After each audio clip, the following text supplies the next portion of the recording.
we've seen people during our tenure die, disintegrate. Yeah. And I must admit, I look at someone like Britney and think, I've been in the same room. I've had a conversation with her. Yeah. How, knowing how many people were around her, how has that been allowed to happen? I don't know. Is that machine, does it just chew people up and spit them out like that? Well, it doesn't chew everybody up, but I mean, it's very few people that have got through it, isn't it? I mean, look at Ed Sheeran and Adele. They're the biggest artists in the world.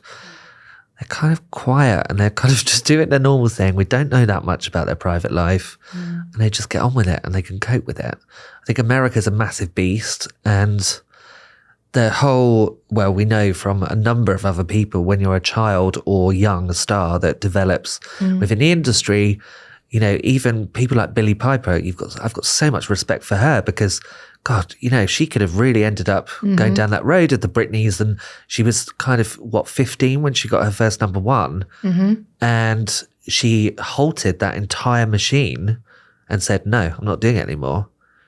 Dipped back in with Doctor Who, experienced that fame again, but she was dealing with stuff that she'd only, you know, just started to deal with from when she was a teen. So I think it's probably about the team that's behind you and people's intentions. It's never going to be easy to navigate that. Is that why you started doing PR? I mean, I definitely, yeah. I mean, it's one of the reasons. I think celebrity journalism was just not, as we've said, going anywhere. And I think that was quite hard to deal with. I'm not a Love Island person. As far as I'm concerned, there's a lot of things that are inciting people to just be stupid nowadays. It doesn't feel, there's not much common sense. You know, I've got great respect for someone like Kim Kardashian because she's gone and done a law degree and she's clearly been doing a lot, but then she just ruins it by making a dick of herself on social media. And I'm like, oh God, it's such a conundrum because you're just thinking these girls, they just want attention all the time, and they've got a brilliant mum who's really good in business and she's made this empire. But God, if you watch the last season of The Kardashians, which I did, it's the first time that I watched it and I went, ooh, they're all mentally really fucked up. You know, Chloe looks like she's on the edge of having an anxiety attack every single day. There's definitely an air of sadness that I think comes with that amount of fame. Yes. And maybe, you know, in the nicest possible way, I get that they've done very well for themselves, but there isn't talent there. There's no talent. Yeah, but that's not a prerequisite. In an old school way. Yeah. You know, it's very different, you know, because nowadays, as a modern day celebrity, talent isn't the forefront.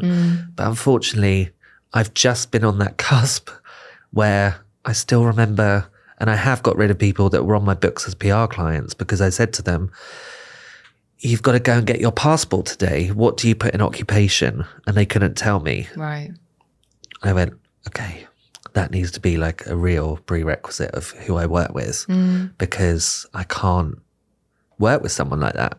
You know, I'm not interested in Love Island people that, you know, they go to these agents or agencies or PR people who immediately can turn around and get them their, I don't know, their $200,000 deal with chuck away clothing that's harming the environment. And they have this, you know, there's a real process that goes with being on Love Island now.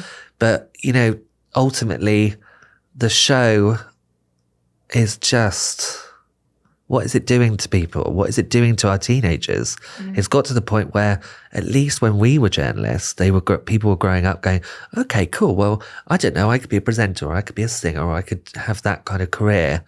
Now people are just this ITV generation of, oh yeah, I'm going to go on that show and just wear some really slutty outfit, and then everyone's going to like me and buy my tanning products.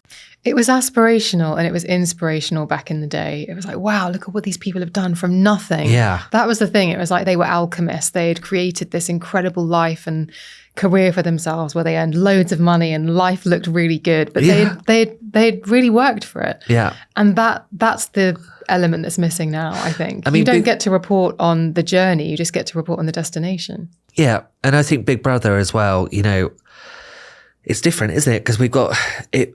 That felt like normal people going into a show, especially those early ones. And I know people like Kate Lawler, I've met Alison, and all of those. Brian Dowling, yeah. Dowling, yeah. And so they're all, people that have really made a career of where they've come from, and they're fantastic. And Kate's a brilliant presenter. Yeah. And I'd always fight for her corner because I just think she's great. They took the opportunity. They did, but they did it in a much more kind of natural way. And they all work with people that are about furthering your career and longevity. It just doesn't feel like it's there anymore. And also, having been in PR in the last 2 years, working for clients and, they get offered $2,000 to post about something or do a story. It's the most unfulfilling job in the world, having to orchestrate that. It's There's got to be more.